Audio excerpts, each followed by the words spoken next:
Jeffrey Epstein's brother has his say on Trump admin's claims about sex offender suicide. There's so many words in there that just immediately get your video demonetized, like in the first 6 seconds of the video. Mark Epstein says that he laughed at how stupid the FBI's verdict is on his late brother's suicide.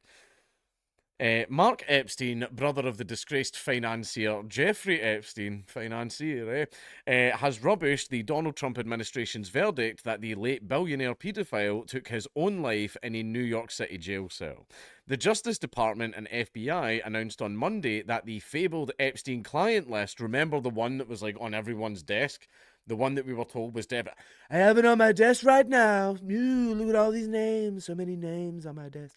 Right, was supposedly detailing the rich and powerful men to whom he had trafficked underage women for sex, did not exist, and that there was no evidence to suggest that he died other than suicide in August 2019, despite myriad claims to the contrary. Isn't that interesting? Isn't that interesting that there was a child trafficking network where children were being trafficked to no one, apparently? Isn't that interesting? But anyway, the pronouncement was met with disbelief and dismay by more conspiracy-minded members. Don't you dare. Don't you dare. Members of Trump's own MAGA movement who had hoped to see justice served and had their hopes of a dramatic outcome raised by statements made by US Attorney General Pam Bondi and others. Interviewed by Chris Cuomo on News Nation on Tuesday, Mark Epstein was asked, Mark, you do not believe that what the Trump administration, is putting out about your brother now. Why? He answered, well, every time they say something or do something to try to quash the fact that he was most likely murdered, they just put their foot further down their mouths.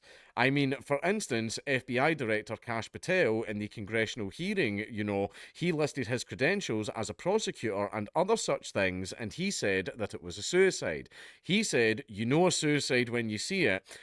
That's basically what he said. You know a suicide when you see it. I'm sure lots of people that knew the Clintons would say the same thing. Mark, remember that guy that was found hanging by his neck and he had 2 shotgun blasts in his body while also hanging by his neck? That was another Clinton person that was linked to the Clintons, and that was ruled a suicide. That was the last one that we know about. It's so weird that lots of suicide victims are connected to the Clintons, had help. Seem to have had help, but no, they did that all by themselves. Mark Epstein continued. So the question that popped into my mind was, first of all, number one, how many suicides has he seen? Number one. Two, is he a forensic pathologist? Does he have a medical degree? Does he have a certificate that he passed a CPR course? Does he have a Boy Scout merit badge for first aid? What is he basing his expertise on? Contrast that to Dr. Roman, who was a city pathologist who did the autopsy. She came out of the autopsy and said she couldn't call it a suicide because it looked too much like a homicide. Dr. Michael Baden, who was there on my behalf, who witnessed the autopsy, also concurred that it looked more like a homicide than a suicide. So that's 2 professional opinions you now have. Now, was Kash Patel in that autopsy room? No. Was Kash Patel in the prison when they found Jeffrey? No, I don't think so. And if he was, then that raises an even bigger question. When Kash Patel came out with that statement, I laughed at how stupid it was. Damn. Epstein's brother's kind of funny. The administration's attempt to brush the Epstein saga aside came a month after Elon Musk, the president's estranged former benefactor and advisor, alleged that the reason federal records on Epstein had not been released was because Trump himself is mentioned in them. The president denied the claim, and Musk subsequently conceded that he had gone too far, only to call this week's development then the final straw. Patel and FBI Deputy Director Dan Bongino drew much of the heat from aggrieved commentators. I like Dan as well. So that was very disappointing. And were branded deep state traitors for their trouble. I mean, if you can't beat them.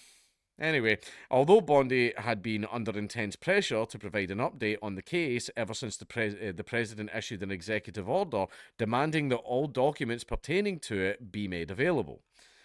Particularly ill-advised, as it turned out, was a White House publicity stunt in February in which right-wing influencers were presented with binders of Epstein documents that contained information already in the public domain.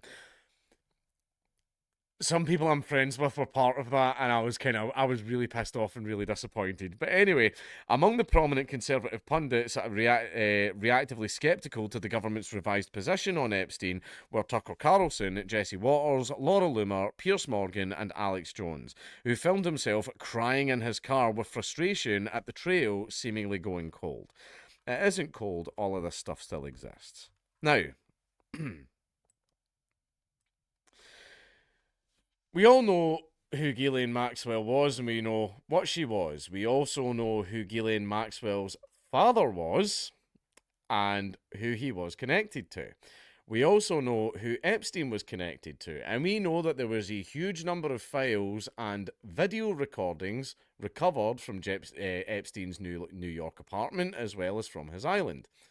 Now, let's just be very, very honest here, right?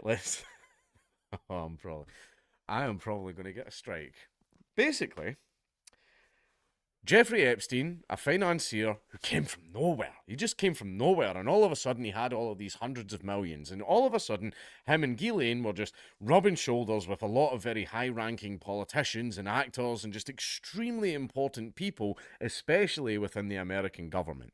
And they were all getting invited to his plane, literally called the Lolita Express, and they were getting taken to the island as well as multiple other places, right? Now, a lot of women were trafficked by Jeffrey Epstein, right? And people were receiving massages, which is code word for another thing, right? And then what was happening is these famous people and politicians and stuff like that were being secretly filmed having relations with underage women.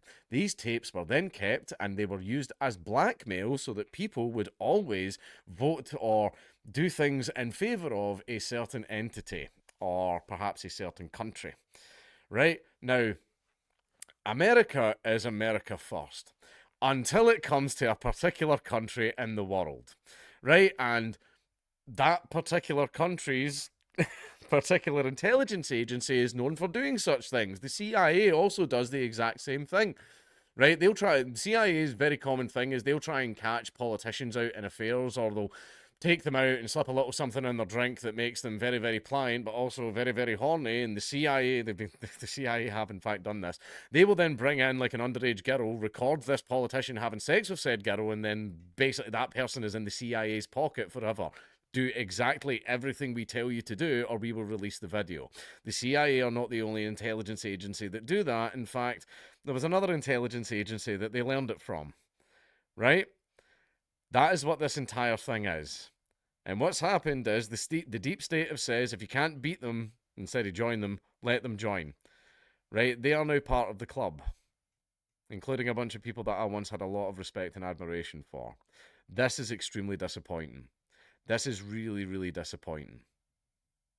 And I'm gutted about it. Because Ghislaine Maxwell and Jeffrey Epstein were being arrested and charged for trafficking children to apparently no one.